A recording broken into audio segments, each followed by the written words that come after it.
का तुम्हाला आता? हा सर, केलंय मी. हा. ओके. नमस्कार. सत्व साप्ताहिक मिलन मधील आजच्या सेशन मध्ये सगळ्यांचं स्वागत आहे. आजचा विषय आहे अतिचिंतन आणि विषाद. हे व्याख्यान घेणार आहेत वैद्य अपर्णा सचिन उत्पात. त्यांनी केलेलं आहे BA MS, MA Sanskrit, MSc योग, सत्वावजय चिकित्सा. त्या चिपळूणला 22 वर्षांपासून आयुर्वेद आणि पंचकर्म प्रॅक्टिस करत आहेत. सत्वावजय चिकित्सेचा वापर करून stress, depression, anxiety, PTSD, phobia आणि सेक्शुअल प्रॉब्लेम ट्रीट करतात. आता आपल्या सगळ्यांच्या वतीनं मी वैद्य अपर्णा मॅडमना विनंती करते की त्यांनी विषयाला सुरुवात करावी. ऐकूया डिप्रेशन आणि overthinking. Over to you Aparna madam. धन्यवाद प्राची मॅडम. सत्व साप्ताहिक मिलन मध्ये आज मला ओव्हर थिंकिंग आणि डिप्रेशन अर्थात अतिचिंतन आणि विषाद किंवा नैराश्य असे दोन विषय दिलेले आहेत. मी पहिल्यांदी वेलणकर सरांचे आभार मानते. अ, मी वेलणकर सरांची पहिल्या दुसऱ्या बॅचची विद्यार्थिनी असेल आणि हे आपण खूप कमी वेळा बोलून दाखवतो, पण सर असे आहेत की एकदा त्यांनी तुम्हाला गुरु आपण त्यांना मानतो आणि एकदा त्यांनी आपलं बोट धरलं की ते कधीही सोडत नाहीत. त्यामुळे प्रथम गुरूंना वंदन करून वेलणकर सरांचा आभार मानून मी माझा आजचा विषय सुरू करते. तर ओव्हर थिंकिंग हा विषय आपल्याला तसा खूप कॉमनली माहिती आहे. डिप्रेशन सुद्धा आपण बरेचदा ऐकतो आणि थँक्स टू दीपिका पदुकोण की हा विषय आता बरेचदा कॉमन झालाय, लोकही ऍक्सेप्ट करायला लागलेत.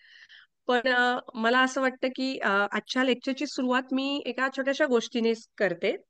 गोष्ट आपल्या सगळ्यांना माहिती आहे, शेख चिल्लीची ही गोष्ट आहे की शेख चिल्ली त्याच्या घरामध्ये झोपलेला असतो आणि त्याच्यावर डोक्यावरती शिंकाळ्यात एक ते मडकं असतं ज्याच्यामध्ये पीठ ठेवलेलं असतं. तर शेख चिल्ली म्हणजे आपल्याला माहिती की तो रमणारा विचार असे त्याचे चालू होतात की आता हे पीठ आहे माझ्याकडे, ते मी विकतो, मग मला त्यातनं पैसे मिळतील, मग मी त्याच्या कोंबड्या घेतो. मग कोंबड्या घेतल्यावर माझ्याकडे भरपूर अंडी कोंबड्या जी देतील ती अंडी माझ्याकडे होतील.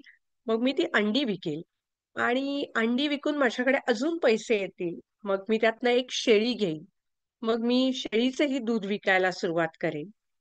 करत करत करत माझ्याकडे गायी येतील, मग माझ्याकडे गोठा होईल. असे सगळे शेख चिल्लीचे विचार टप्प्याटप्प्याने चाललेले असतात आणि कंटिन्युअस तो विचार करत राहतो जोपर्यंत त्याच्या वरती जे शिंकाळ्यात मडकं असतं ते फुटत नाही, तोपर्यंत त्याचे विचार चौखूर उधळलेले असतात.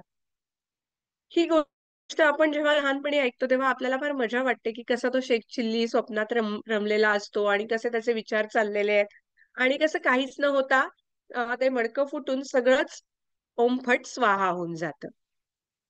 ही गोष्ट जेव्हा आपण मोठं होतो किंवा जसं जसं आपण परिस्थितीनुरूप पुढे पुढे जायला लागतो, कसं कसं आपल्या लक्षात येतं की शेख चिल्लीचे ते जे विचार ज्याला आपण लहानपणी मजा मजा म्हणून किंवा हास्यावारे नेलेलं होतं, ते एक प्रकारचं ओव्हर थिंकिंग होतं.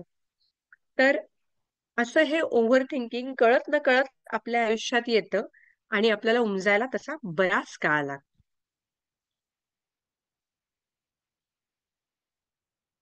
एक मिनिट.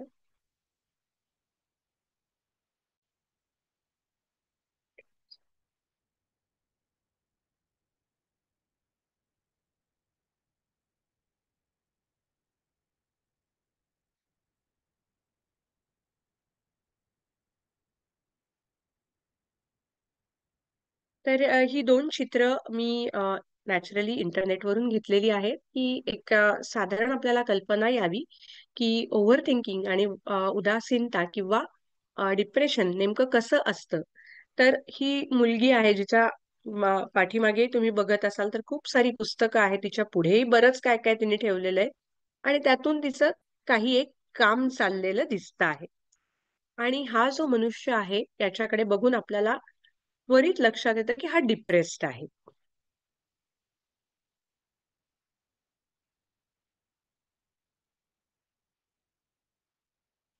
तर ओव्हर थिंकिंग आपण सुरुवातीला ओव्हर थिंकिंगचा विचार करू, त्याच्यानंतर डिप्रेशन आणि मग आपण एकंदरीत चिकित्सा किंवा याच्यावर नेमकं कसं काम करायला हवं ह्याचा विचार करू. कारण नुसतंच आपण थेरॉटिकली ओव्हर थिंकिंग किंवा डिप्रेशन समजून घेऊन जर आपण कृतीत काहीच आणणार नसू, तर आपल्याला त्याचा काही उपयोग होणार नाही. आपल्याला नेमकं ओव्हर थिंकिंग म्हणजे काय हे माहीत असणं गरजेचं आहे. आपण खूपदा म्हणतो अतिविचार करतोय किंवा अतिचिंतन करतोय, अति चाललेलं आहे हे. पण एक्झॅक्टली काय होतं हे आपल्याला बरेचदा एक काही क्रिस्प अँड क्लिअर वर्ड्समध्ये जेव्हा आपण ते नोट डाउन करतो, त्यावेळेला आपली त्याच्याबद्दलची थॉट क्लॅरिटी किंवा आयडिया जास्त क्लिअर होते. तर ओव्हर थिंकिंग हा शब्द आपण जितका कॉमनली वापरतो, त्याचं एक्झॅक्ट मीनिंग जे आहे किंवा ओव्हर थिंकिंग जे डिफाईन केलं जातं, ते आहे overthinking is defined as thinking about something too much or too long. म्हणून मी ते थोडेसे शब्दही तशा पद्धतीने हे केलेले आहेत, की यामध्ये कुठल्याही एखाद्या गोष्टीविषयी खूप जास्त किंवा दीर्घकाळ विचार केला जातो. अ, म्हणजे आपण साधारण जर उदाहरण घेतलं, की घरामध्ये एखादं कार्यक्रम आहे. तर आपण त्याच्या प्लॅनिंग विषयी बऱ्यापैकी विचार करतो, की नेमकं बजेट कसं असावं, मेनू काय असावं, कोण असावं, मेनू काय असावा. एका ठराविक हे आपला केल्यानंतर आपण पुन्हा-पुन्हा तोच विषय विचारात घेत नाही, की नेमका आता व्हेन्यू काय ठेवायचा. एकदा मेनू प्लॅनिंग झाल्यावर पुन्हा आपण ते बदलत नाही. पण ओव्हर थिंकिंगमध्ये काय होतं, की आपण त्याच गोष्टीचा पुन्हा-पुन्हा आणि सतत विचार करत राहतो. म्हणजे एकदा मेनू झालंय, की परत तेच काय करायचं, काय करायचं? त्या वऱ्हाड निघालयमध्ये नाही का, कसं होईल, काय होईल? ही जी काही एक छोट्या वाक्यात आपण सांगू शकतो, ती भावना मनामध्ये सातत्याने ओव्हर थिंकिंगमध्ये असते. त्यामुळे कुठल्याही एकाच गोष्टीविषयी खूप जास्त म्हणजे दीर्घकाळ आणि सातत्याने विचार केला जातो. त्याचबरोबर कसं होतं, की ओव्हर थिंकिंगमध्ये एकच टॉपिक ज्याच्यावरती विचार चालू असतो, तो खूप जास्त विचार असतो आणि त्याचं सातत्याने एनालिसिस आपण दीर्घकाळ करत राहतो. म्हणजे जे 2 शब्द आहेत, टू मच आणि टू लाँग विषय एकच असायला पाहिजे आणि विचार मात्र दीर्घकाळ आणि खूप जास्त प्रमाणात असले पाहिजे.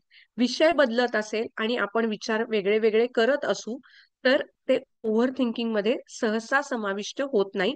त्याला आपण फक्त अतिविचार असंही म्हणू शकतो.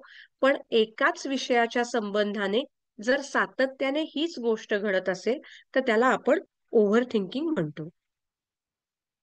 मग आता ओव्हर थिंकिंगचे नेमके कॉजेस काय-काय आहेत याचा आपण जेव्हा विचार करतो, तेव्हा पहिलं महत्वाचं कारण आहे अनसर्टन्टी म्हणजे अनिश्चितता. बघा, ज्या गोष्टीच्या बाबतीत आपल्याला खात्री असते, त्याच्याबद्दल आपण खूप कमी विचार करतो. म्हणजे बघा, 4थी-5वीत जाताना आपण विचार करतो का? किंवा 5वीतून 6वीत जाताना आपण विचार करत नाही. कारण बऱ्यापैकी ठरलेलं आहे 4थी पास झाली की जायचं. पण जेव्हा 10वीतून 11वीत जातो किंवा 12वी नंतर आपलं पुढचं एज्युकेशन साइड किंवा एज्युकेशन नेमकं कसं घ्यायचं, हे जेव्हा आपल्याला ठरवायची वेळ येते, त्या ठिकाणी अनिश्चितता निर्माण होते. म्हणजे 10वीला चांगले मार्क पडले, चांगलं कॉलेज मिळणार असेल, तर अमुक साइड घ्यायची किंवा काय करायचं ही निश्चितता नाही. त्यामुळे त्या ठिकाणी अतिविचारांना सुरुवात होते. मग नेमकं काय करायचं, कसं करायचं किंवा काय पद्धतीने पुढे जायचं याचे आपले दीर्घकाळ विचार चालू होतात. एका दिशेने ते जात असतील किंवा काही एक आपण त्याच्यावर ॲक्शन घेणार असू, कृती करणार असू, तर ते योग्य असतात. पण फक्त आणि फक्त विचारच करत जात असू, तर ते ओव्हर थिंकिंग होतं, जे कृतीत येत नाही. त्यामुळे अनिश्चितता हा पहिला आणि महत्वाचं कारण असतं ओव्हर थिंकिंगच्या मागे. निश्चित किंवा ज्या सुनियोजित गोष्टी आहेत, त्यांच्या बाबतीत आपण सहसा अतिविचार करत नाही किंवा अतिचिंतन आपण करत नाही. दुसरं कारण आहे फिअर किंवा फेल्युअर. म्हणजे एखाद्या गोष्टीची भीती वाटत असेल, अगदी साध्या गोष्टी घ्या. आपण फोबियाज मध्ये बघतो की एखाद्याला वर जायची भीती वाटत असते, अंधाराची भीती वाटत असेल, तर त्याच्या डोक्यात सतत त्याच्या विषयीचे विचार चाललेले असतात, की आता अंधार झाला तर काय करायचं, कसं करायचं, काय करायचं, कसं करायचं. किंवा एखाद्याला भीती वाटत असेल की आपण अपयशी होऊ, तर त्याचे विचार हे त्या दृष्टीने चालू राहतात, की नेमकं काय करायला पाहिजे, नेमकं काय करायला पाहिजे. पण ओव्हर थिंकिंग मधली एक गोष्ट कायम लक्षात ठेवायची, इथे फक्त थिंकिंग होत असतं, ऍक्शन काहीही घडताना दिसून येत नाही. तिसरं कारण आहे कॉग्निटिव्ह फटीग. म्हणजे काय? कॉग्निशन म्हणजे आपण एखादी गोष्ट शिकतो, समजून घेतो आणि कृतीत आणतो. ती गोष्ट जर त्या पद्धतीने घडत नसेल, शिकण्यामध्ये किंवा समजून घेण्यातच मुळात अडचणी येत असतील, तर आपल्याला नॅचरली ती व्यक्ती ओव्हर थिंकिंग कडे प्रोन होते.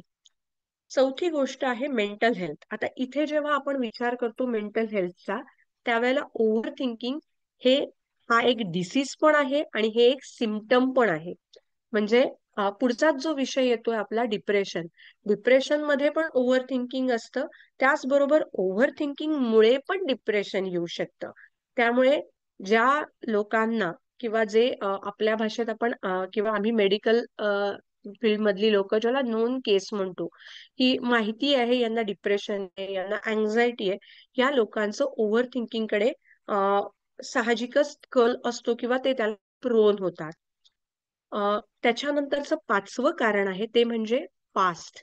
भूतकाळ किंवा घडून गेलेली गोष्ट जी आहे तिच्याबद्दल मनुष्य बरेचदा विचार करत राहतो.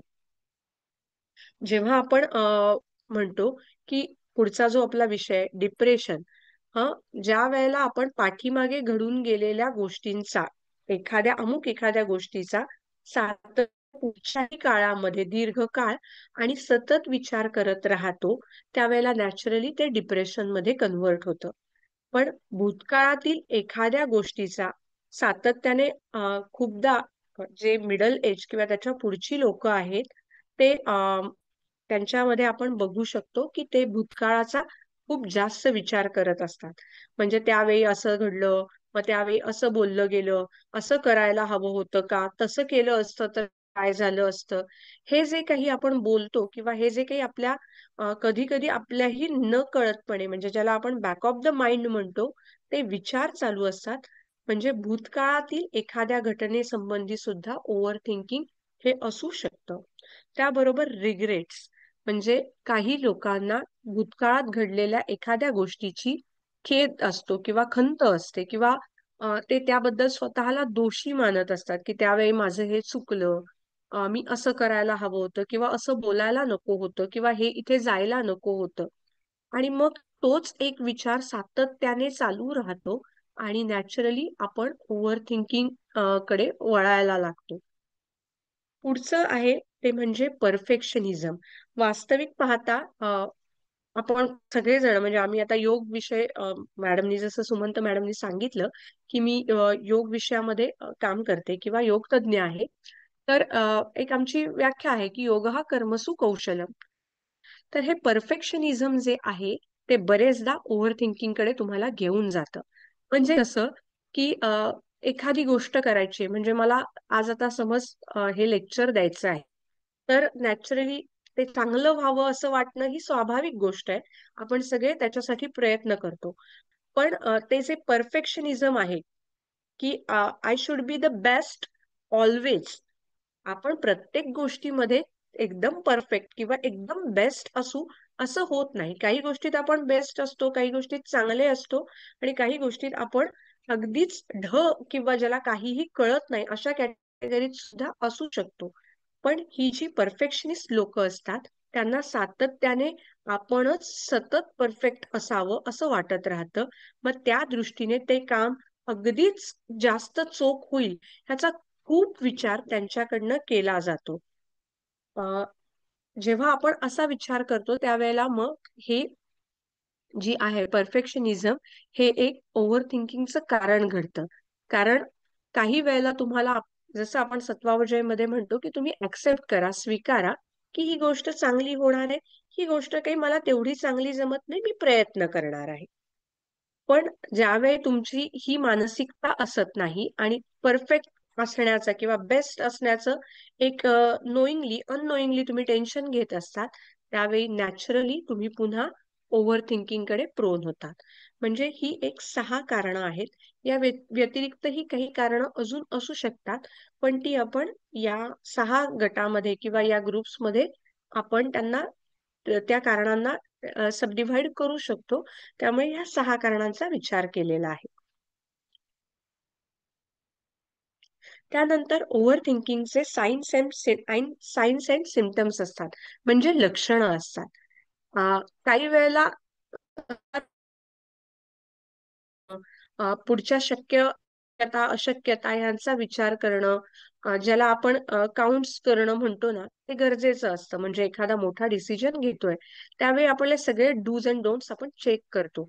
पण जर ही हॅबिट होत असेल, सातत्याने फक्त असंच घडत असेल, तर काही लक्षणं त्या व्यक्तींमध्ये आपल्याला दिसून येतात, की त्याला ओव्हर थिंकिंग लेबल करणं किंवा डायग्नोज करणं आपल्याला सोपं जातं. ती लक्षणं कोणती आहेत? तर पहिलं लक्षण आहे unable to think about any other thing. म्हणजे दुसऱ्या कोणत्याही गोष्टीविषयी ते लोक विचार करू शकत नाहीत. म्हणजे खूपदा आपण बघा घरात एखादा काही कार्यक्रम असेल, समज लग्न असेल किंवा एखादं काही फंक्शन असेल, तर आपण त्याचा विचार करतो, की त्याचं प्लॅनिंग करतो, कामं वाटून देतो, काही एक गोष्टी ठराविक पद्धतीने आपण करतो. प्रत्येक घराची एक सिस्टीम असते किंवा व्यक्तीची एक सिस्टीम असते. पण त्याच्या सोबत सायमल्टेनियसली आपलं डे टू डे लाईफ सगळं चालू असतं.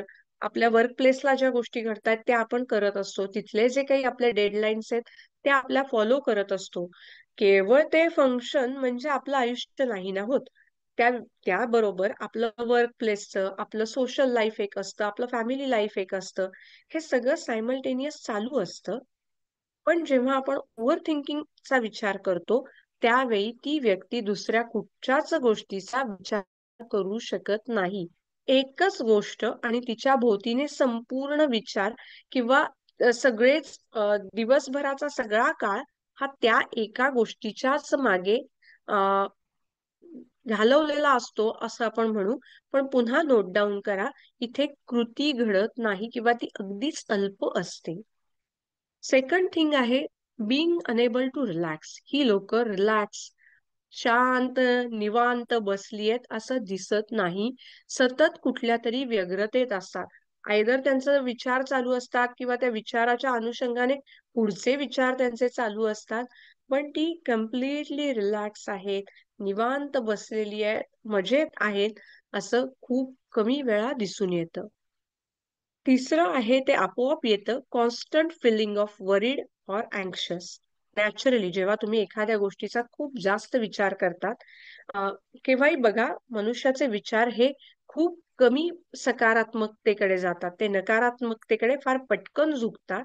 म्हणजे परीक्षेचा अभ्यास करायचा आहे किंवा परीक्षा हे जर आपण विचारात घेतलं, तर पहिल्यांदा आपल्याला नापास होऊ ही गोष्ट पटकन अशी ठासूनपणे समोर येते. त्यापेक्षा आपण पास होऊ, आपल्याला खूप चांगले मार्क पडतील किंवा जो एक्सपेक्टेड स्कोअर आहे तो गाठू, ही शक्यता खूप कमी वेळा डोक्यात येते. त्यामुळे नॅचरली जेव्हा तुम्ही अतिचिंतन करता त्याच्या मागोमाग काळजी किंवा चिंतनातनच खरं तर चिंता येते. पण ही चिंता तुमची वाढत जाते. नॅचरली हे भविष्याच्या संदर्भात घडतं. त्यामुळे अँक्झायटी जी आहे ती पण वाढत जाते. जर हीच भूतकाळातल्या गोष्टींबद्दल चिंता किंवा खरं तर घडून गेलेल्या गोष्टीची चिंता करून काही उपयोग होत नाही. पण तरीही ही लोकं ते स्वीकारत नाहीत आणि त्याचा चिंता करत बसतात. त्याच्यामुळे मग ते डिप्रेशनकडे प्रोन होतात. चौथं लक्षण असतं डिक्रीज कॉन्सन्ट्रेशन. जेव्हा एखादा मनुष्य विचारात हरवतो किंवा व्यग्रतेत त्या अडकतो, तेव्हा तो एखाद्या गोष्टीवर कॉन्सन्ट्रेट करू शकत नाही. योगामध्ये ही सगळी जी गोष्ट आहे ती अ, धारणा किंवा ध्यान याची सुरुवात मुळी एका ठिकाणी तुम्ही कॉन्सन्ट्रेट होणं याच्यापासून आहे. म्हणजे थोडक्यात अगदी शून्य विचार अवस्था नाही तरी विचार खूप कमी कमी कमी कमी होत जाणं म्हणजे तुम्ही धारणा किंवा ध्यानाकडे वळायला लागतात. म्हणून आधीची जी 5 गोष्टी आहेत त्या त्याच्यासाठी वेगळ्या सुचवलेल्या आहेत. पण ही लोक खूप कमी प्रमाणात एखाद्या गोष्टीवर कॉन्सन्ट्रेट होऊ शकतात. ओव्हर थिंकिंग हे विद्यार्थ्यांच्या बाबतीत किंवा कामाच्या ठिकाणी यामुळे जास्त त्रासदायक होतं, की आपल्याला जे करायचंय त्याच्यावर आपण फोकस करू शकत नाही. नॅचरली आपल्याला रिझल्ट हे खूप लो मिळतात. 5वं आहे मेंटली एक्झॉस्टेड. साधी गोष्ट आहे. जेव्हा आपण खूप जास्त प्रमाणात विचार करतो, त्यावेळी साहजिक एक गोष्ट घडते काय, की त्या विचारांमधून आपल्या अ, एक प्रकारचे जेव्हा आपण एखादा व्यायाम करतो किंवा एखादं काम करतो, त्यावेळी जशा आपल्या कॅलरीज बर्न होतात, आपली जी काही ऊर्जा आहे ती त्याच्यामध्ये वापरली जाते. त्याच प्रमाणात ती आपण जेव्हा अति विचार करतो किंवा अति चिंतन करतो, तेव्हा ती त्यामध्ये सुद्धा वापरली जाते. साहजिक आहे तुम्ही ड्रेन आउट होणं, बर्नआउट होणं किंवा ज्याला आपण एक्झॉस्टेड होणं म्हणतो, ते आपल्याला दिसून येतं. पण चिंतन ही गोष्ट मनाच्या संबंधाने असल्यामुळे इथे आपण मेंटली एक्झॉस्टेड म्हणजे फिजिकली त्या लोकांमध्ये काम करण्याची शक्ती असते का? तर ती असते. पण मानसिकदृष्ट्या ते एवढे थकलेले असतात, की नॅचरली कुठलंच काम त्यांच्याकडून घडत नाही. आणि 6वं महत्वाचं जे आहे ते इन्क्रीज निगेटिव्ह थॉट्स. मी मगाशीच म्हटलं, जेव्हा आपण एखाद्या गोष्टीवरती विचार करतो किंवा चिंतन करतो, जर ते अति प्रमाणात व्हायला लागलं, तर नॅचरली आपण पॉझिटिव्ह गोष्टी आहेत किंवा त्यातनं जे काही पॉझिटिव्ह आउटकम्स आहेत, त्यांचा विचार हळू खूप कमी होत जातो आणि त्यातले धोके, संभाव्य ज्या काही शक्यता आहेत, ज्या त्रासदायक आहेत, त्या जास्त वर यायला लागतात किंवा पुटफोर्थ व्हायला लागतात. त्यामुळे होतं काय, की सकारात्मक बाजू हळू कमी होत व्हॅनिश होत जाते आणि ज्या नकारात्मक गोष्टी आहेत त्या सरफेसवर येतात. एक पाश्चात्य तत्ववेत्ते आहेत, त्यांचं एक खूप छान वाक्य आहे. आपण जे विचार करतो किंवा आपण जेवढ्या चिंता करतो, त्यातल्या 10% जरी सत्यात आल्या, तरी आपलं जगणं हे अशक्य होऊन जाणार आहे. म्हणजे आपण किती विचार करतो किंवा किती चिंतन करतो आणि त्यातलं ऍक्च्युली काहीच घडत नसतं.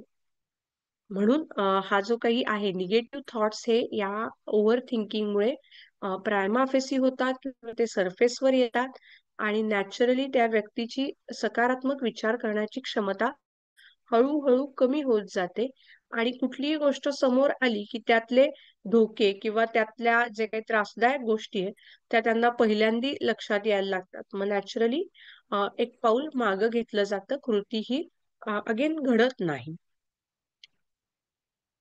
आता जो दुसरा विषय आहे डिप्रेशन, त्याच्याकडे आपण वळूयात.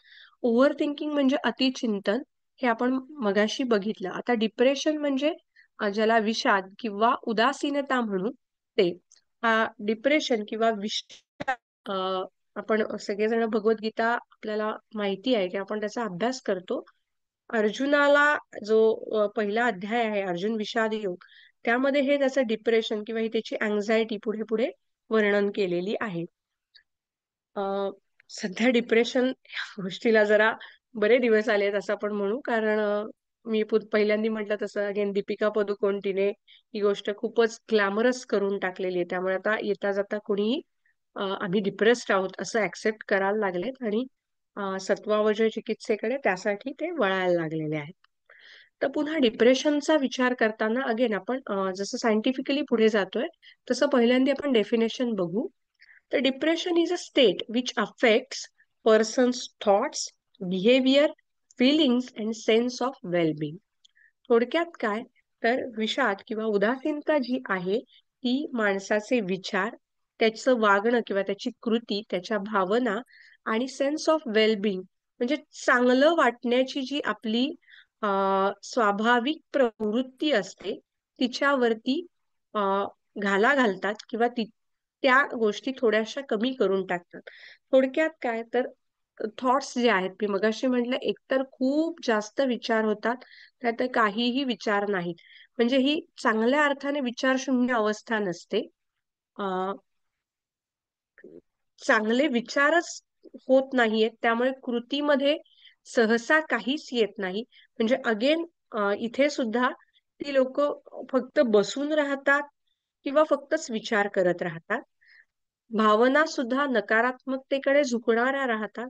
आणि नॅचरली म्हटलं तसं आपण आनंदी आहोत किंवा छान वाटतंय, मस्त वाटतंय, हे जे आपण म्हणतो ना, ही भावना त्यांच्यातनं नामशेष होते. वेलणकर सर नेहमी हे दोन शब्द वापरतात. सेन्स ऑफ होपलेसनेस किंवा होपलेस आहोत आपण आणि हेल्पलेस आहोत. म्हणजे आपल्याला कुठलीही भविष्यात आता चांगलं घडेल असं वाटत नाहीये आणि आपल्याला कुठेही मदत मिळणार नाही. आपण अगदीच निरुपयोगी आहोत. आपला कुणाला काहीही उपयोग नाही. आपल्याला कुणाचीच मदत नाही. आपण अगदीच एकटे पडलेलो आहोत. ही जी काही जाणीव आहे ती वाढायला लागते. डिप्रेशनचा विचार आपल्याला जास्त करण्याची गरज अशासाठी आहे की डिप्रेशन ह्या विकाराला आता वयोमर्यादा उरलेली नाही. अगदी लहान मुलांपासून तर वृद्धावस्थेपर्यंत कुणीही डिप्रेशनच्या कचाट्यामध्ये येऊ शकतं. डिप्रेशनची लक्षणं ही खूप कॉमन असतात आणि इथे जसं मी म्हटलेलं आहे की 280 million people are affected with depression. ही वर्ल्ड वाईड पॉप्युलेशन आहे. Said to be 3.5% of world population is affected by depression. म्हणजे हा केवढा मोठा एक क्वांटम आहे आणि यामध्ये आपल्याला करण्यास किती जास्त स्कोप आहे यासाठी मी मुद्दाम हा आकडा या ठिकाणी नमूद केलेला आहे. आता पुन्हा डिप्रेशनचे कॉजेस. तर आपण पर्सनॅलिटी या गोष्टीपासून सुरुवात करू. काही लोक हे खूप इंट्रोवर्ट असतात किंवा ज्याला आपण टाईप 1 टाईप 2 पर्सनॅलिटी असं जे काही क्लासिफिकेशन आहे त्याच्यामध्ये जे सहसा खूप इंट्रोवर्ट लोक आहेत, ज्याला आपण अंतर्मुख म्हणतो, त्या लोकांमध्ये या विकाराचे प्रमाण थोडे जास्त दिसून येते. याचा अर्थ प्रत्येक इंट्रोवर्ट व्यक्ती ही डिप्रेस असते असा मुळीच नाही, पण त्यांच्यामध्ये ही शक्यता वाढते. त्याच्यानंतर दुसरं आहे ते मेडिकल कंडिशन. म्हणजे काही वेळेला डिप्रेशन हा सायकोलॉजिकल डिसीज उरत नाही, तो due to the other conditions. म्हणजे एखाद्या व्यक्तीला मोठा जीवघेणा आजार झालाय जसं की कॅन्सर आहे, तर त्या व्यक्तीमध्ये आपोआप डिप्रेशनची पण लक्षणं आपल्याला दिसायला लागतात. कारण काही विकार हे खूप जास्त लाईफ थ्रेटनिंग आहेत. त्यांच्याकडे बघण्याचा आपला जो दृष्टिकोन आहे तो तुलनेने अधिक नकारात्मक आहे. त्यामुळे साहजिकच तो विकार झाला आहे किंवा डायग्नोज झाला आहे अशा व्यक्तींमध्ये डिप्रेशनची पण लक्षणं आपल्याला दिसून यायला सुरुवात होते. तिसरं महत्वाचं म्हणजे जेनेटिक.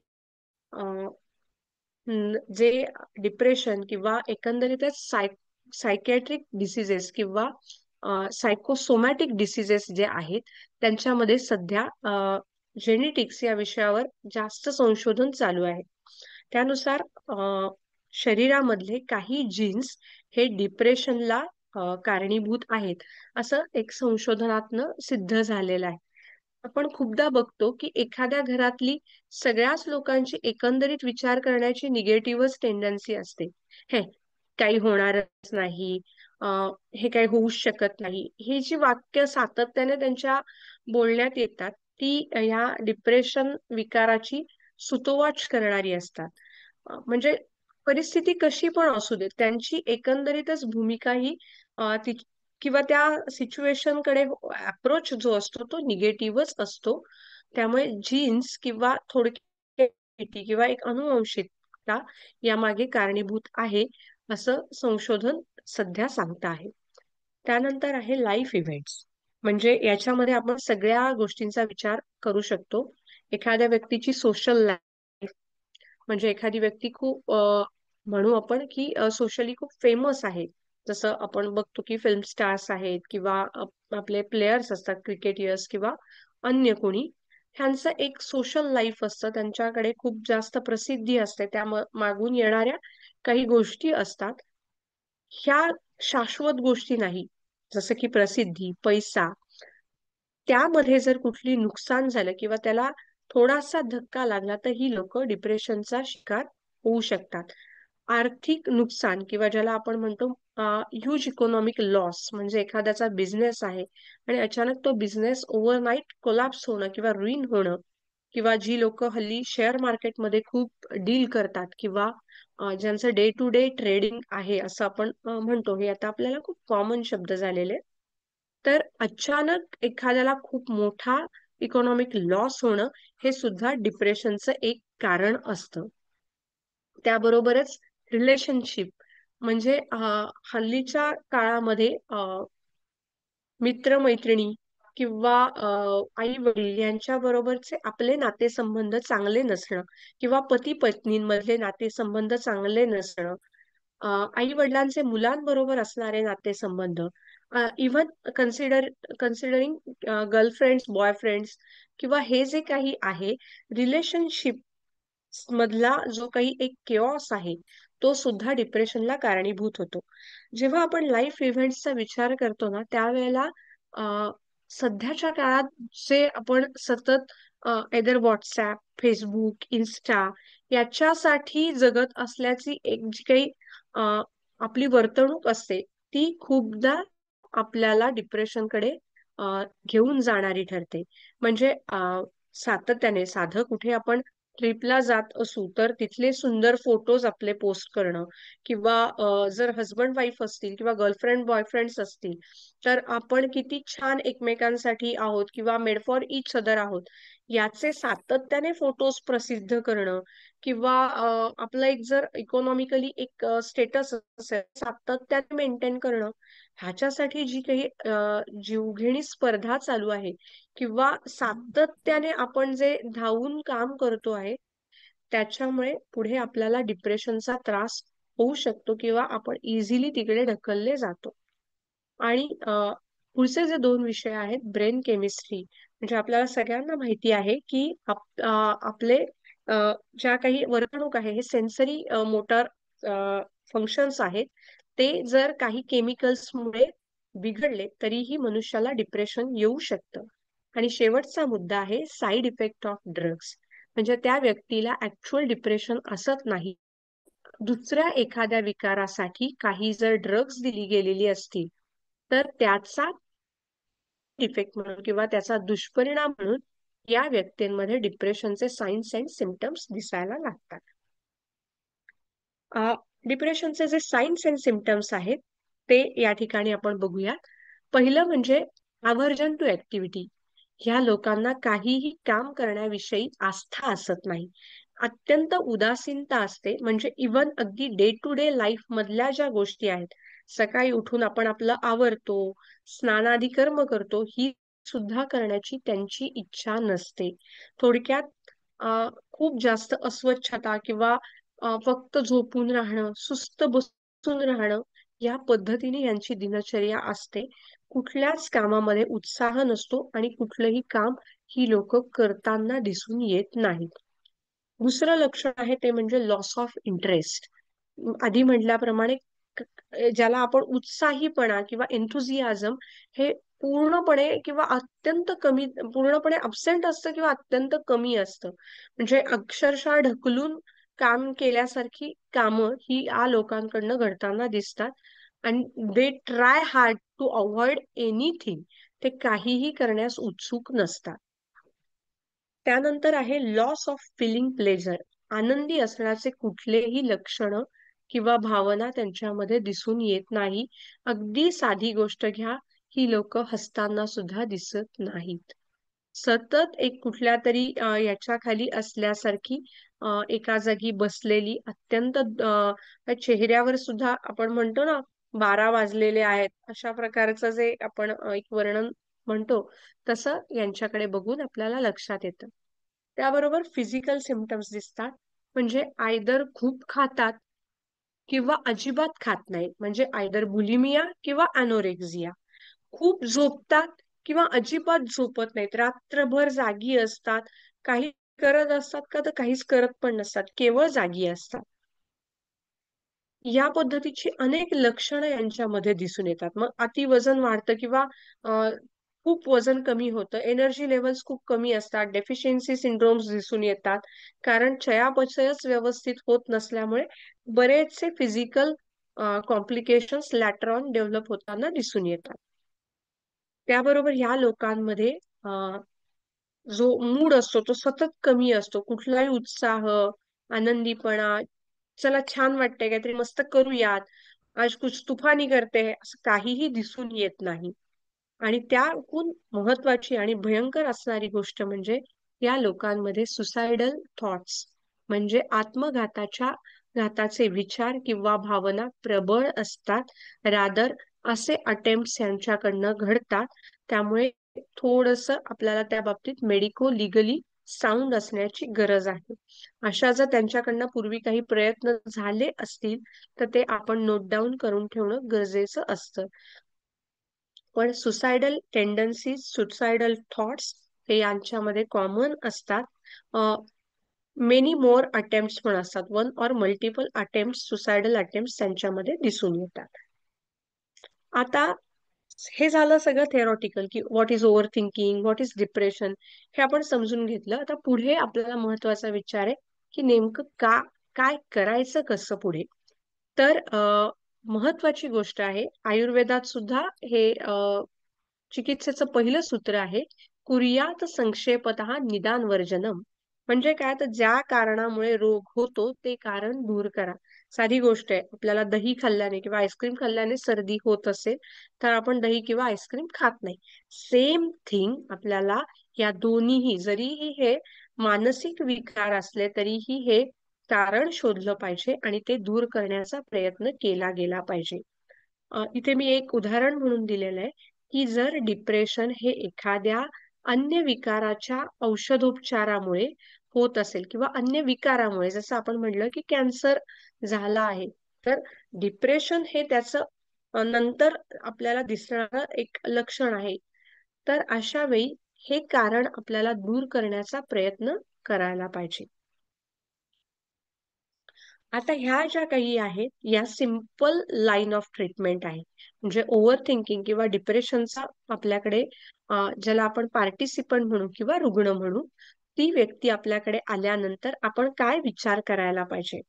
तर नो ऍक्टिव्ह मेडिकेशन, म्हणजे ओव्हर थिंकिंग किंवा डिप्रेशनसाठी लगेच अँटी डिप्रेसंट्स देणं किंवा ज्याला आपण सिडेटिव्ह देणं, या गोष्टी टाळायला हव्या. मेडिकल प्रॅक्टिशनर्स सुद्धा ह्या गोष्टी सुरुवातीच्या काळात देत नाहीत, पटकन रेकमेंडेड ह्या गोष्टी नाहीत. ही एक वेगळी चिकित्सा आहे पुढची जी वर्णन केलेली आहे, reminiscence of old and fond memories.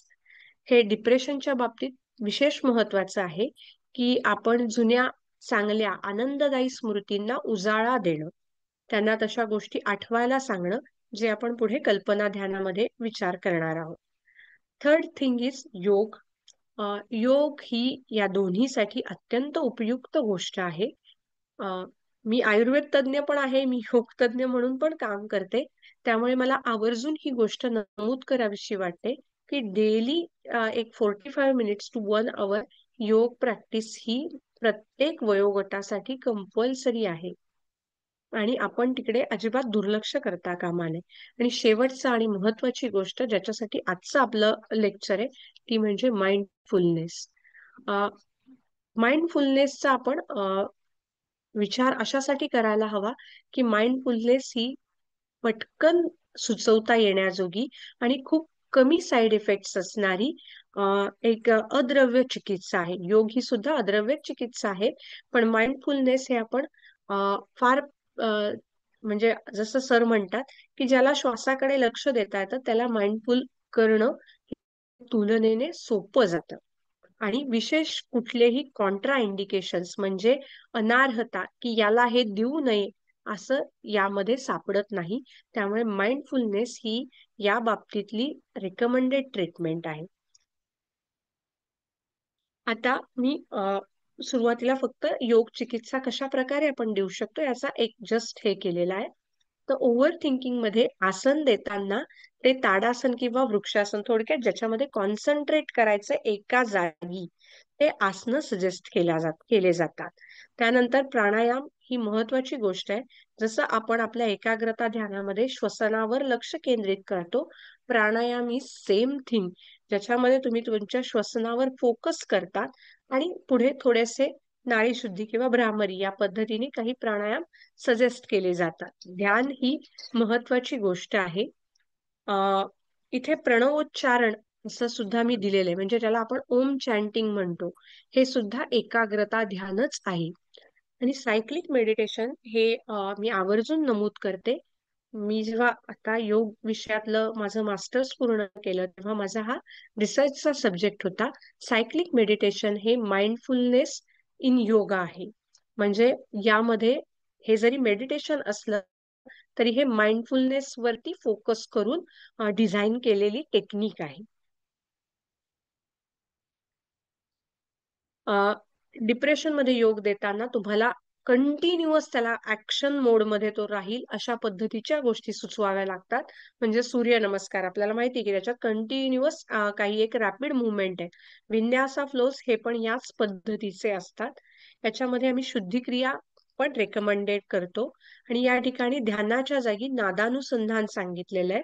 म्हणजे जसं मगाशी म्हटलं प्रणवोच्चार, म्हणजे कंटिन्युअस त्यांनी म्हणत राहणं अपेक्षित आहे. अगेन सायक्लिक मेडिटेशन इथेही रेकमेंडेड आहे.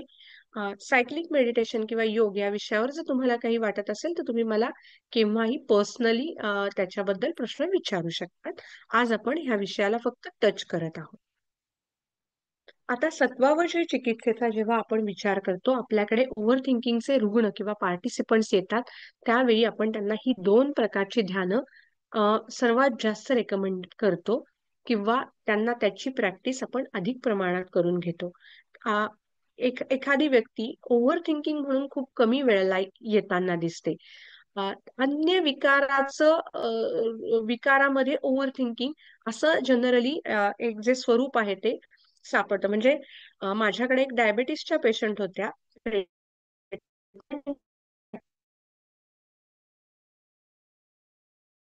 आणि एवढी त्यांची पुटपुट पुटपुट पुटपुट पुटपुट चालू असायची. पण मला हे लक्षात की या ओव्हर वाढून त्यांचे शुगर त्या पद्धतीने सत्वावर जे चिकित्सा दिली त्याच्यानंतर त्यांचे शुगरचे रिपोर्ट सुद्धा जास्त चांगले येताना मला दिसले. म्हणजे एकाग्रता ध्यान आपण त्यांना देतो, कुठल्याही एका गोष्टीवर आपण त्यांना कॉन्सन्ट्रेट करायला शिकवतो. इथे हे थोडंसं इनिशियली एफर्टफुल असतं, म्हणजे हळूहळू ते एफलेस जातं. आणि साक्षी ध्यान आहे. ही लोक खूप विचार करतात, त्यामुळे सातत्याने त्यांच्या शरीरामध्ये काही गोष्टी घडत राहतात. जसं आपण म्हटलं की केमिकल चेंजेस घडत राहतात, जे पुढे डिप्रेशन कडे घेऊन जातात.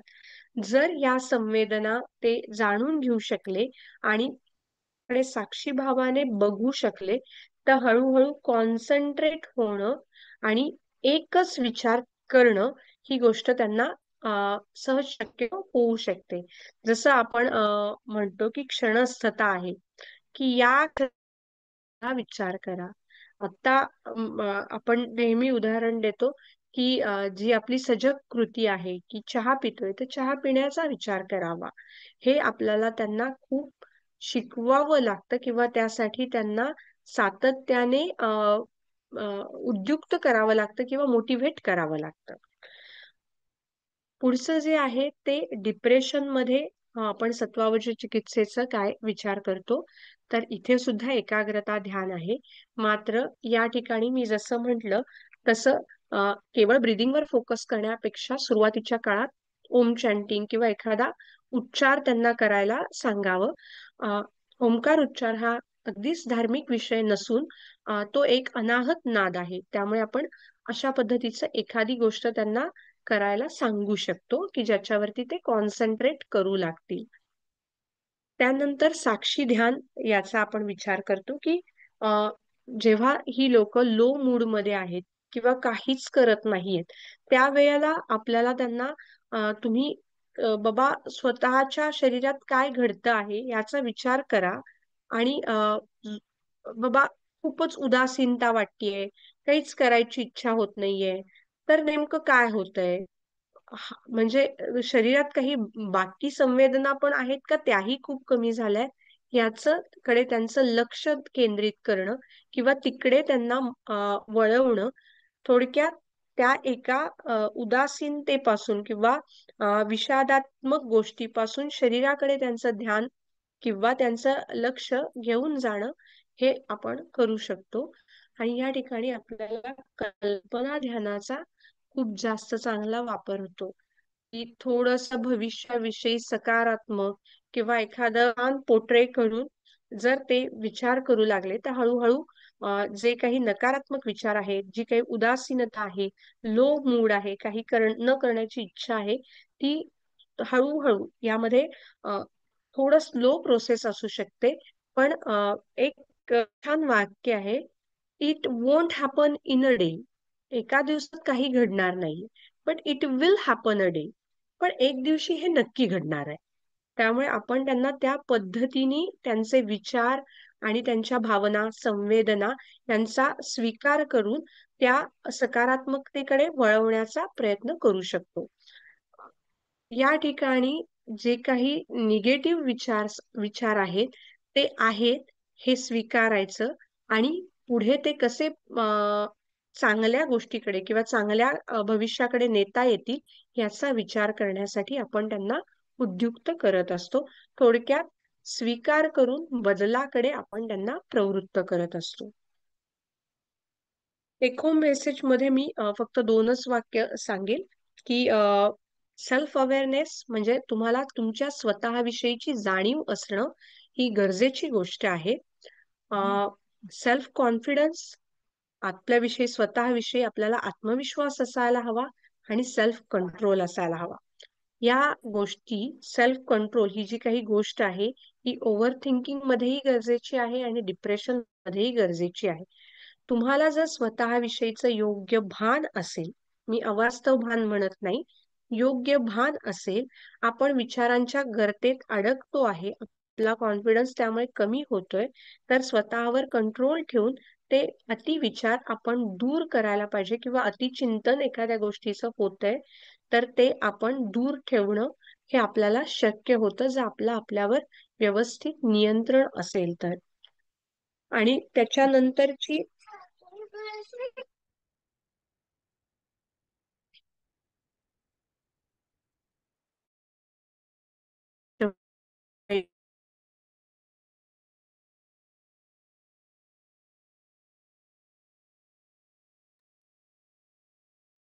नेहमी कृतज्ञता ध्यान करतो, तर ते करणं ही गरजेची गोष्ट आहे. आणि त्याच्यात स्वतःविषयी जर आपल्याला काही वाटत असेल, की हे माझं चुकलं, मी गुन्हेगार आहे, त्याच्याही थांबा.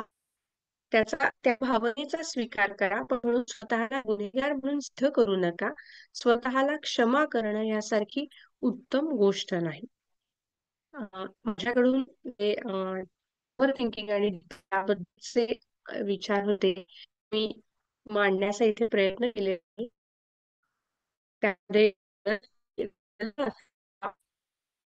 झालेलं असेल, तर आपण पुढे काही शंका किंवा त्या दृष्टीने आपण पुढे विचार करू शकतो. जे- तर सर किंवा मला काही प्रश्न असतील तर आपण पुढे जाऊ शकतो. खूप छान डॉक्टर, अतिशय मुद्देसूद तुम्ही मांडणी केलेली आहे. कोणाला प्रश्न असतील तर विचारू शकता. इथे चॅट मध्ये एकाने विचारलं आहे की आम्ही हो हो क्वेश्चन हो विचारू सर, शकतो का. मला विचारायचा प्रश्न सर. हा विचारा. मॅडम नमस्कार, माझं नाव रवी जाधव आहे. नमस्कार सर.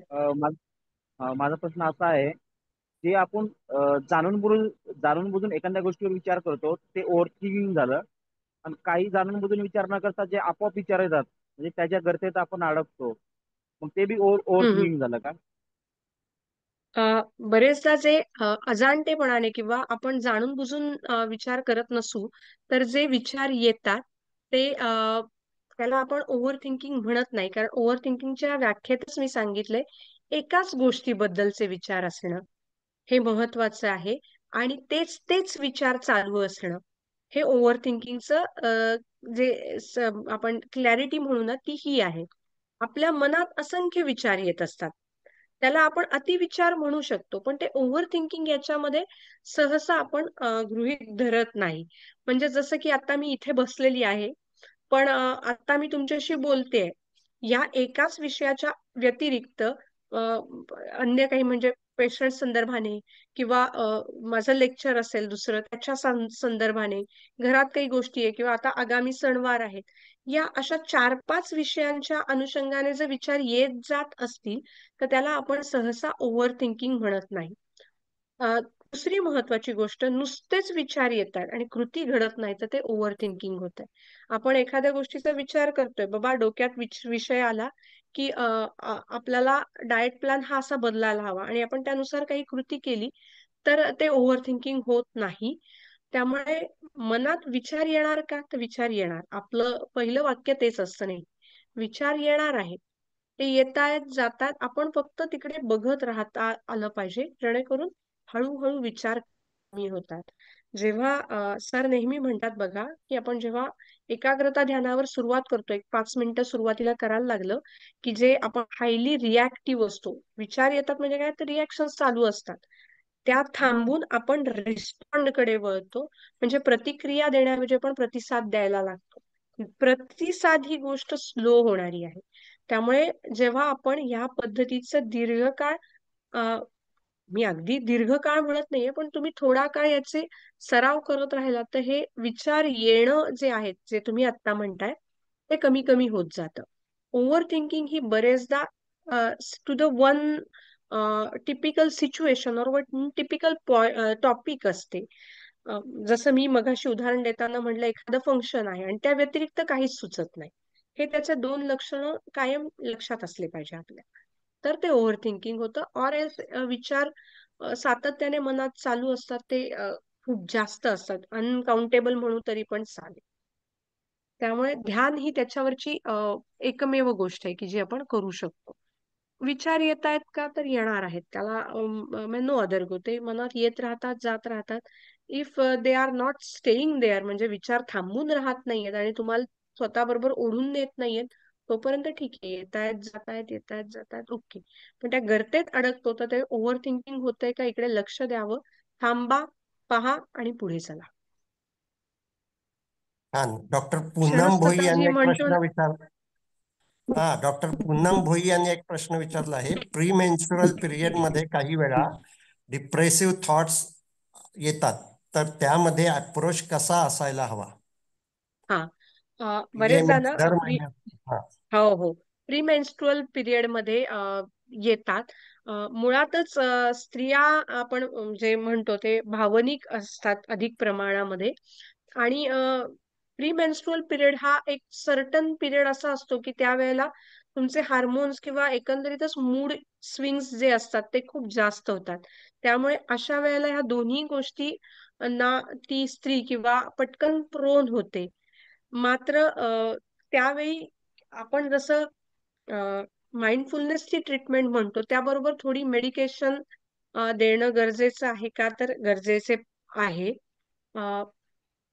फक्त एक गोष्ट कशी असते की प्री मेन्स्ट्रुअल हा एक सर्टन पिरियड आहे, म्हणजे ती काही महिनाभर चालणारी अवस्था नाही. एक 5 दिवस किंवा 8 दिवस अशा पद्धतीत ते होतं. जर तुमच्या 3 सायकल्स मध्ये तुम्हाला लक्षात येतं की या काळात आयदर आपलं ओव्हर थिंकिंग होतंय, मूड त्याच्यामुळे खूप लो होऊन आपण डिप्रेस्ड होतोय, तर बी कॉशियस, आधी त्याचा स्वीकार करा की हे घडतंय, अँड देन सीक हेल्प, मदत घ्या. मग ती आपण माइंडफुलनेसच्या माध्यमातून करू शकतो, ती योगाच्याही माध्यमातून करता येते, किंवा मेडिकेशन्स आपण जसे सुचवतो की म्हणजे आता आयुर्वेदिक मध्ये काही आम्ही फांट म्हणा किंवा एखादा काढा किंवा एखादी गोळी त्या पद्धतीत सुचवतो का, तर देतो.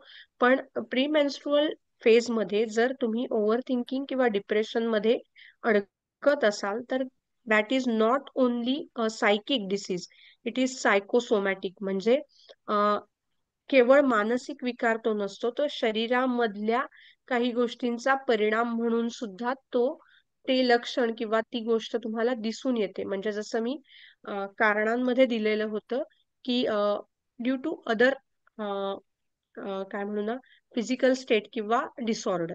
त्यामुळे मेन्स्ट्रुअल सायकल ओके आहे ना, आणि जर त्या सायकल व्यवस्थित असेल आणि असं घडत असेल तर तिन्ही गोष्टी तुम्हाला हे करायला लागतात. थोडक्यात लाईफस्टाईल खूप जास्त मॉडिफाय करण्याची गरज पडते.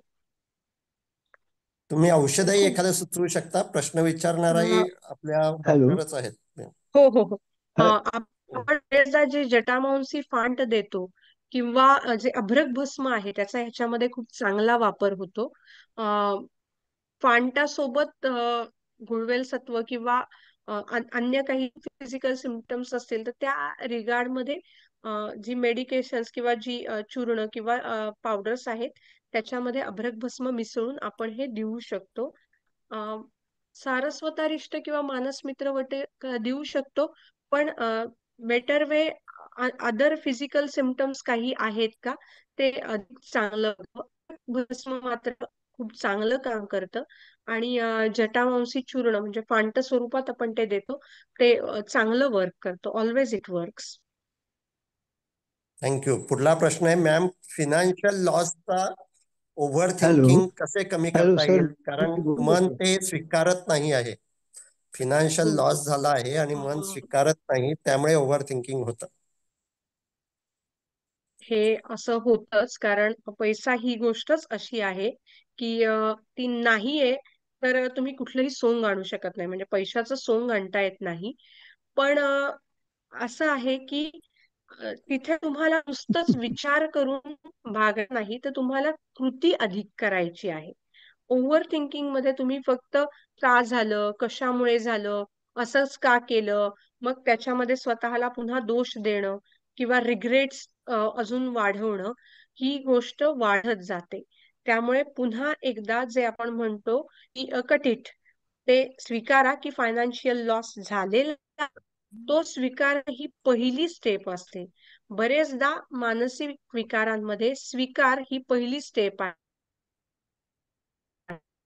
किंवा मी ओव्हर करते, मी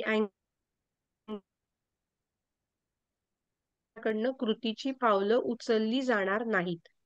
त्यामुळे तो फायनान्शियल लॉस आहे हे ऍक्सेप्ट करा आणि then search for the ways. माइंडफुलनेसची जी काही करतो ती आपण मनाला स्थिर करून त्या वेजला बळ देण्याची एक आपली काय म्हणू ना, हेल्पिंग हँड देतो.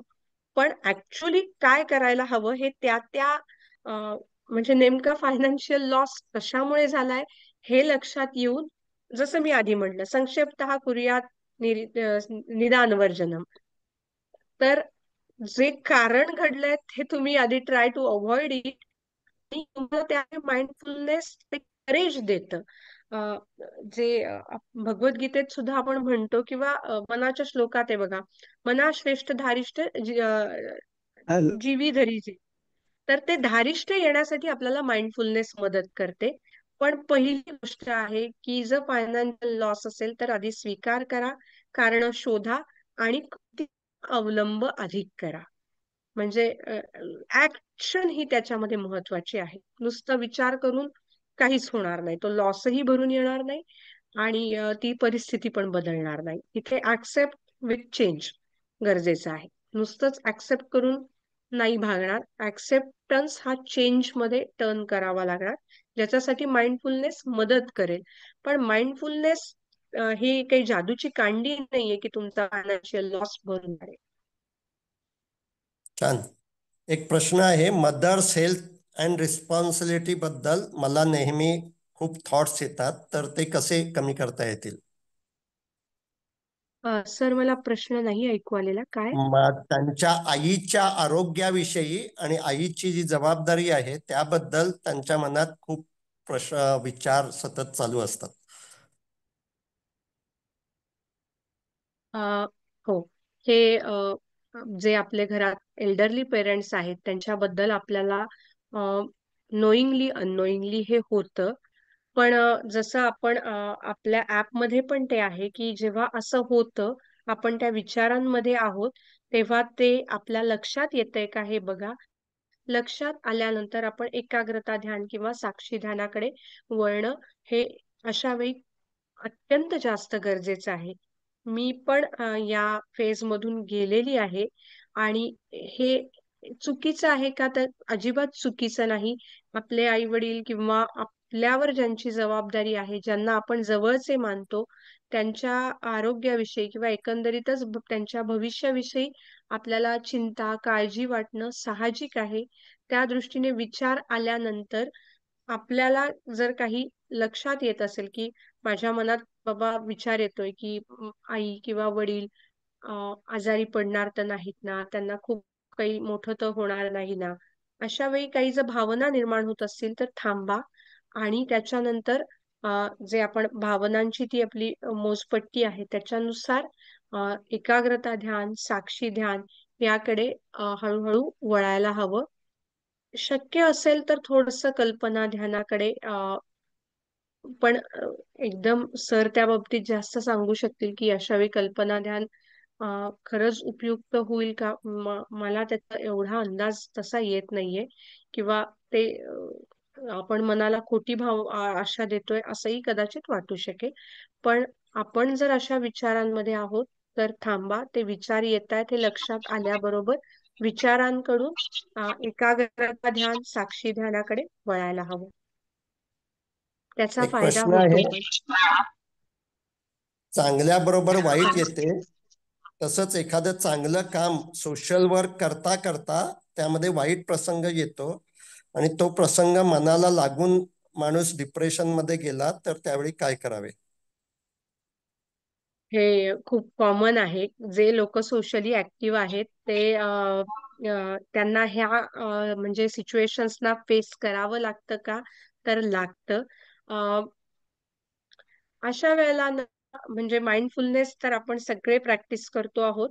पण मी एक थोडं वेगळं सल्ला देईल की खूपदा ना आपण एखादं चांगलं करत असतो तर सगळ्यांना ते पटतं असं होत नाही. अ, म्हणजे हा आपण काउन्सिलिंग मध्ये त्यांना जे बोलतो त्याच्यातला हा थोडासा विषय आहे, की मी एखादं काम करते तर समोरच्या व्यक्तीला ते आवडेल असं नाही. कदाचित असूयाही वाटू शकते, की हीच व्यक्ती कशी काम करते. मग अशा वेळी आपली तर महाराष्ट्रीयन लोकांची एकंदरीत पाय खेचण्याची टेंडन्सी असते. मग थोडंसं डिफेमिंग कडे किंवा त्या व्यक्तीची थोडी निंदा नालस्ती होईल असं प्रयत्न केले जातात. अशा वेळेला आपण शांत राहणं गरजेचं आहे. कारण जेव्हा आपण सोशली ऍक्टिव्ह आहोत किंवा सोशल फिगर आहोत तेव्हाला अ, कोणी निंदा अथवा वंदा आपलं काम चालू ठेवणं हेच महत्वाचं असतं. आणि एक छान वाक्य आहे, कदाचित हसू येईल. तुम बको हमें एतबार है. म्हणजे तुम्हाला काय वाटतं ना ते तुम्ही म्हणा, आम्हाला ओके आहे, आम्ही आमचं काम चालू ठेवणार. त्यामुळे त्याचा आपण आपल्या शक्यतो मनावर परिणाम करून घेऊ नये. आणि जर तो होत आहे असं लक्षात आलं, कधीतरी तो होतोच, आपण माणूस आहोत. कोणी चारदा काहीतरी म्हटलं तर आपल्यालाही ते थोडंसं वाईट वाटू शकतं, थोडं लागू शकतं मनाला. अशा वेळेला जसं सर म्हणतात तसं ती आपली भावनांची मोजपट्टी काढावी. नेमकं कुठपर्यंत आपल्याला वाटतं आहे त्याचा विचार करावा. किती मायनसवर आहोत त्यानुसार आपण त्या क्षणी स्विच होऊन साक्षी ध्यान, एकाग्रता ध्यानाकडे वळावं. खूपदा मी जे सायक्लिक मेडिटेशन म्हणते ती एक मुव्हिंग मेडिटेशन आहे. म्हणजे त्याच्यामध्ये तुम्ही मेडिटेशन आहे पण तुम्ही ते विचार फक्त ध्यानात्मक नाहीत. त्यामुळे अशा काही वेगळ्या गोष्टी सुद्धा कराव्या. सोशली डिफेमिंग होणं हे खूप कॉमन आहे. विशेष करून जे चांगले काम करतायत त्यांच्या बाबतीत हे होऊच शकतं. आपण तिकडे सोयीस्कर दुर्लक्ष करावे.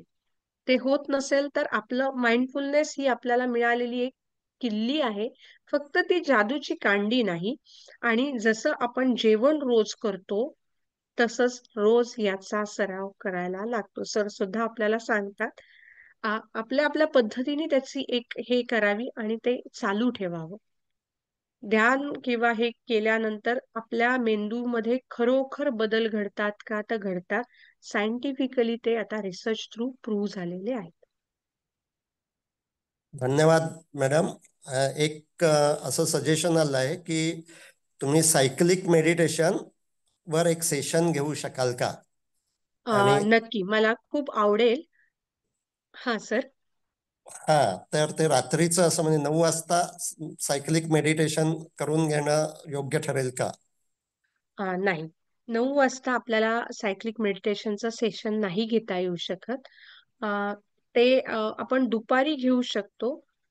इफ कन्व्हिनियंट एखादी म्हणजे संडे इव्हिनिंग असं आपण ते घेऊ शकतो. पण रात्री आपण मेडिटेशन नाही करू शकत. त्याला जेवणाचं बंधन जरी नसलं तरीही जेवण केल्यानंतर आपण ते सहसा करत नाही. दुसरी गोष्ट, याच्यामध्ये काही आसनं आहेत. रात्री आसनं रेकमेंडेड नाहीत. त्यामुळे आयदर सकाळी किंवा एक दुपार नंतर म्हणजे 4 ची वेळ त्याला कन्व्हिनियंट राहते. 4 ते 5 किंवा 5 ते 6 असं. पण आपण ते सेशन घेऊ शकतो का? तर नक्की घेऊ शकतो. छान. आणि एक प्रश्न आहे त्याबद्दल आता तुम्हाला योग्य वाटलं तर सांगा की काही आयुर्वेदिक मेडिसिनची लिस्ट तुम्ही सांगाल का? खरं तर असं लिस्ट आउट आपण करत नाही. पण मी मगाशी जसं म्हणलं तसं काही भस्म आणि काही पावडर्स आम्ही वापरतो. नॅचरली आयुर्वेदिक औषध देताना मी म्हटलं तसं ते तेवढं सोपं नाही. आपण माइंडफुलनेसचा एकच क्रायटेरिया मानतो की ज्याला स्वतःचा श्वास कळतो त्या प्रत्येक व्यक्तीला आपण माइंडफुलनेस देऊ शकतो. आयुर्वेदिक औषधांचं असं असू शकत नाही. आम्ही त्याच्यामागे एक 10 पॅरामीटर्स वरती ह्याला ते देणं योग्य आहे का? किंवा कुठला चेंज करायचा, कशासोबत द्यायचं हे ठरवतो. त्यामुळे असं लिस्ट आउट करणं तितकंसं फिजिबल होणार नाही. आणि त्याचा रँडम यूज हा ॲडवाइजेबल नाही. जसं ॲलोपॅथिक ड्रग्ज ही शेड्यूल एच मध्ये जातात, तसंच आयुर्वेदिक औषधांच्याही मागे बरीच एक विचार प्रणाली आहे. त्यामुळे सहजगत्या खोकला झालाय तर तू बाबा सितोपलादी घे, असं जे लोक कॉमनली बोलतात तसं ऍज अ डॉक्टर आपल्याला बोलता येणार नाही. रॅन्डमली लोक सूतशेखर घे, सितोपलादी घे हे सांगतात. त्यांनी खुशाल सांगू दे, पण आपल्याला नाही असं रेकमेंड करता येणार. कारण प्रत्येक गोष्टीच्या मागे खूप जास्त dos and don'ts, pros and cons आहेत. ज्याला आम्ही अर्हता अनर्हता म्हणतो. किती दिवस द्यायचं, कसं द्यायचं, काय डोसमध्ये द्यायचं, हे ठरवावं लागतं. त्याचे काही ठोकताळे असतात. त्यामुळे ते लिस्ट आउट करणं तसं फिजिबल नाही होणार. त्याबद्दल मला तुम्ही सर्वजण क्षमा कराल. धन्यवाद हॅलो मॅडम. हॅलो हा, हॅलो. हा, बोलायचंय डोके सर. हो हो बोला. मी सर, तुमचा मला आवाज नीट आवाज येत. आवाज येत भ्रामरी नाही नीट बद्दल ऐकू तुमचा. विचारायचं होतंय. हा, हा, बोला. माझ्याकडे कनेक्शनचा प्रॉब्लेम आहे. मी जरा अगदी रुरल एरियामध्ये येऊन बसलोय. तर ते कनेक्शनचा प्रॉब्लेम आहे मला हा, वाटतं मला. आता येतोय आवाज तर सर, ठीक बोला. आहे, मी व्हॉट्सअपवरती. हा, मला भ्रामरीबद्दल विचारायचं आहे की भ्रामरीचा हम्म, नेमका हा, परिणाम कसा होतो, काय काय होतो, हा, हम्म. हा सर. तर आणि भ्रामरी भ्रामरी हा किती जो किती प्राणायाम प्रकारची आहे. भ्रामर. हा हम्म. सर, भ्रामरी हा तसा डेली प्रॅक्टिस करण्याचा प्राणायाम आहे. म्हणजे काय म्हणू आपण, खूप कमी कॉन्ट्रा इंडिकेशन्स त्याला आहे. एपिलिप्सी किंवा काही ठराविकच कंडिशन्स मध्ये आपण भ्रामरी प्राणायाम सजेस्ट करत नाही. ऑर एल्स तुम्ही एनी गिव्हन टाइम भ्रामरीचा प्रॅक्टिस करू शकता. इव्हन ऍट द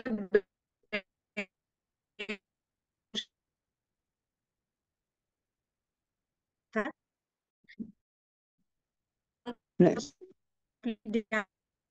हे भ्रामरीचे काही प्रकार आहेत. पहिल्यांदा म्हणजे जसं पहिलं सहस्रार चक्रावरती लक्ष ठेवून भ्रामरी करतो, नंतर ते ठेवून देतो.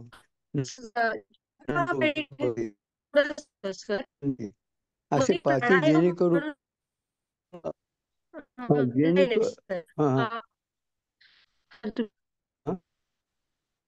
मॅडम, तुमचाही आवाज आता नीट येत नाही आहे. नेटवर्क प्रॉब्लेम झाला आहे बघा. हा. हे त्या मेंदूला आणि सर ऐकू तुम्ही येत नाहीये, तुमचा आवाज मधीच म्हणजे समजत नाहीये तुम्हाला काय बोलायचंय प्रश्न ते. ओके ठीक ठीक आहे ठीक आहे, ठीक आहे ठीक आहे, ठीक. हा. ओके ओके तर आपण सेशनचा शेवट करूया. धन्यवाद वैद्य अपर्णा उत्पात, तुम्ही तुमच्या बिझी शेड्यूल मधून वेळ काढून खूप तयारी केलीत आणि अतिशय छान प्रेझेंटेशन केलं.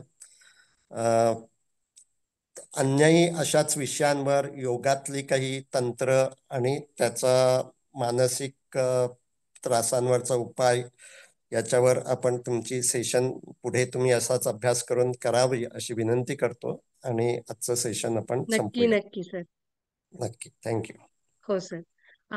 धन्यवाद सर की तुम्ही मला एक चांगला विषय दिलात. आणि कधी कधी कसं असतं की एखादी व्यक्ती तुमच्या आयुष्यात येते तर ते तुमचं खूप चेंजिंग असतं. माझ्यासाठी सर ही ती व्यक्ती आहे, ते मी कायम मानते. आणि या निमित्ताने मला ते व्यक्त करता आलं. धन्यवाद सर. आणि सर्वांचे धन्यवाद की माझं जे काही तुटपुंज ज्ञान आहे ते तुम्ही सगळ्यांनी शांतपणे ऐकून घेतलं. पुन्हा एकदा धन्यवाद. हा, तुम्ही आता मीटिंग बंद करा, तुम्ही होस्ट आहात. हो, बरं.